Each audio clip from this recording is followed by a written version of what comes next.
Bom, daí vem, então, a reação austríaca em relação a isso. Né? Enquanto você não via como um inimigo a teoria neoclássica, agora é uma espécie de perplexidade. Né?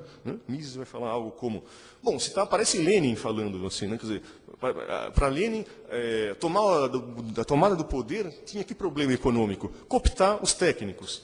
Economia é uma questão de registro de livros. Né?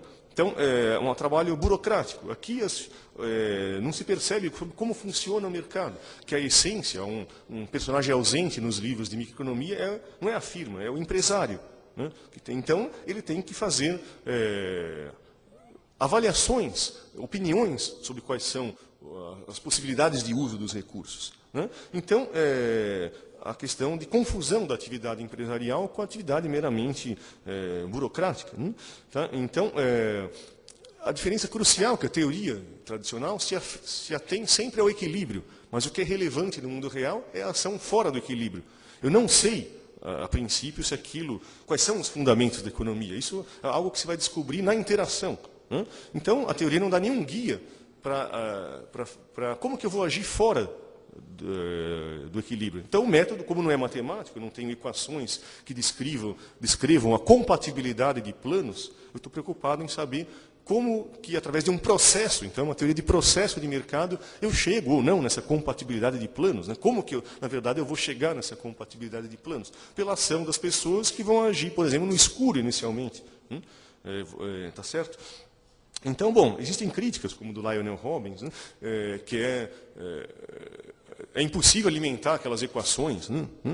Tá? Ou a crítica do Hayek vai dizer que o equilíbrio é um alvo móvel, eu não posso alterar os preços uma vez por ano, eu tenho que alterar os preços a cada segundo. Né? Porque a escassez relativa, os usos alternativos se movimentam em tempo real. É arbitrário definir qual é um bem. Né? Será que camiseta é um bem uniforme? Existe competição perfeita, mas se camiseta tiver 10 propriedades, cor, tamanho, textura, blá, blá, blá, e cada cor, tamanho, tiver 10 tamanhos, 10 cores, tem 10 elevado a 10. Põe na sua calculadora, uma pancada de zeros de mercados separados. Então, não existe competição perfeita. Então, eu estou, de novo, tentando deitar a realidade no leito de Procusto da teoria da competição perfeita, que representa de forma muito pobre como funciona, de fato, a competição no mercado. Então, isso leva aos austríacos explicitarem a sua visão de como funcionam os mercados. Né? O argumento crucial do Hayek aqui é uma resposta a Lerner. Eu não posso falar, firmas produzem de tal forma a igualar o preço estatal ao custo marginal competitivo, que existiria sob competição perfeita. A pergunta dele crucial é, como você sabe qual é o custo competitivo se não existe competição? Descobrir qual é o custo competitivo é fruto do processo. Você não pode... quando você está dizendo que você sabe já esse custo, teu argumento é uma falácia chamada petício princípio, né? Uma petição de princípio. Se existe a solução, logo existe solução. Né? Quer dizer, se eu sei qual é o preço competitivo, qual é o custo competitivo, então não precisaria de mercado. O problema já está resolvido. Né? Então, isso envolve uma falácia lógica. Então, a questão é de descoberta de quais são esses fundamentos. Eu não posso imaginar que um burocrata saiba, a princípio, quais são esses custos. E tampouco que as pessoas comuniquem. Né? Existem propostas de socialismo de mercado do estilo, bom, eu vou comunicar através de uma rede de computador quais são os meus coeficientes técnicos de produção, as pessoas podiam pôr eletrodos e comunicar meus desejos a cada instante, e o computador central calcula o planejamento econômico, né? Quer dizer, uma caricatura da coisa. Tá? Então, é isso, finalmente, a gente pode passar adiante, que coloca, então, o contraste entre as duas visões. 5 minutos, obrigado. Estou acabando. Tá? O contraste entre as duas visões, que vai ser o tema do que o professor Biratã vai dizer agora, logo em seguida. Né? Então, o problema da economia não é um problema de engenharia, onde tem uma alocação estática de qual é o melhor uso dos recursos disponíveis. Né? Não é um grande problema de programação linear, algo parecido. Né? O problema vai ser um problema de rápida adaptação a situações cambiantes. Né? Então, menos parecido com a física, mais parecido com a biologia. Né? Tem que saber como a adaptação dos organismos, como que no mercado a gente se adapta a novas situações, criadas pelos próprios, endogenamente, pelo próprio processo de mercado. As inovações criadas exigem transformações e assim por diante. Tá?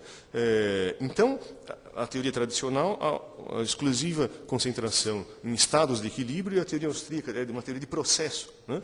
Onde eu tenho a ação fora do equilíbrio, é o fundamental. Como eu tenho a liberdade de não usar a matemática, eu vou descrevendo a partir da base sólida da ação humana, de cada indivíduo, como que ele toma decisões, como a partir disso gera uma interação que leva, usando um método genético-causal, né? A partir dessa interação, emerge a partir disso alguma consistência de plano, alguma compatibilidade entre os planos dos agentes.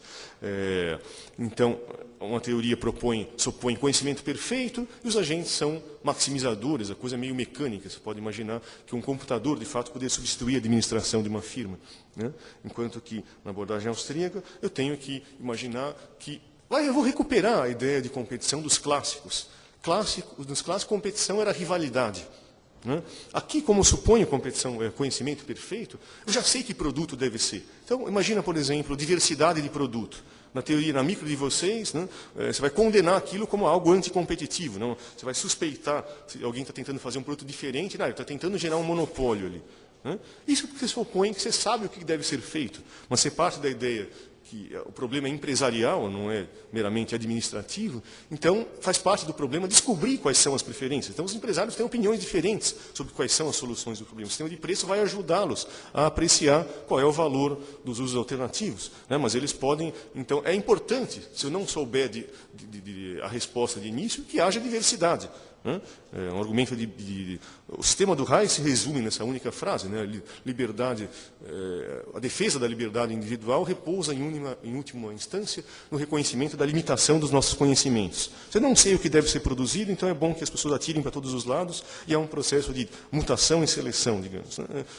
De variação e seleção pelo processo de lucros e prejuízos. Tá? Então há um processo de aprendizado nisso. E aí existem controvérsias entre vertentes austríacas, mas, dado o nosso tempo, não há espaço de a gente discutir isso, e as diferenças são poucas em relação ao que a gente tem em comum, em relação à visão oposta, que vai usar uma visão puramente funcionalista de como funcionam os mercados através de um equilíbrio, uma teoria pura de equilíbrio. Tá? Existem novos desdobramentos, como eu disse, que eu não tenho mais tempo, né? Mas que, conforme a teoria vai desenvolver para a economia da informação, que vai levar em conta incentivos, né? Os novos modelos vão dizer, não, o problema do socialismo não deu certo por questões de incentivos. Os trabalhadores fazem corpo mole, não fazem o que a administração quer, a administração não faz o que os acionistas, que é o planejamento central, no caso, quer, e o planejamento central pode não fazer o que a população quer. Então, é um problema de agente principal.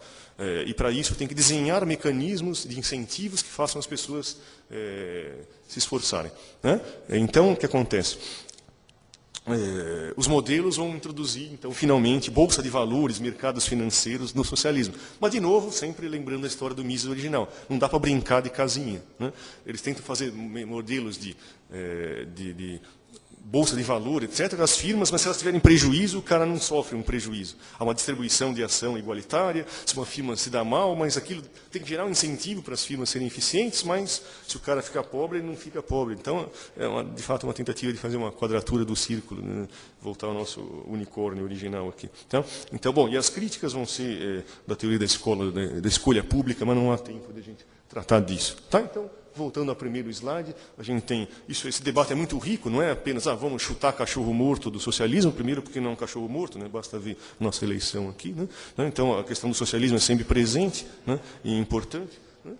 Mas o debate ele é rico, ele é profícuo para outras áreas. A gente pode criticar o intervencionismo baseado nisso, né? Pode imaginar políticas de Banco Central podem sofrer problemas relacionados ao debate do cálculo, mesmo numa economia privada. Assim, eu posso imaginar limites ao tamanho de firmas, dado uma grande firma que compra várias firmas e desaparece em certos mercados e não consigo fazer cálculo. Então, é aplicável a várias aulas, a várias áreas o debate do cálculo, e a importância teórica é isso. Cristaliza, deixa claro, patente as diferenças entre a abordagem neoclássica e a abordagem austríaca da revolução marginalista. Tem algo em comum, mas é uma teoria que tem o realismo dela gera interpretações dos fenômenos mais adequadas. Então, muito obrigado. Agora a gente continua a ver, então, mais detalhes dessa teoria com o professor. Bom, estou roubando o seu trabalho. Bom, obrigado.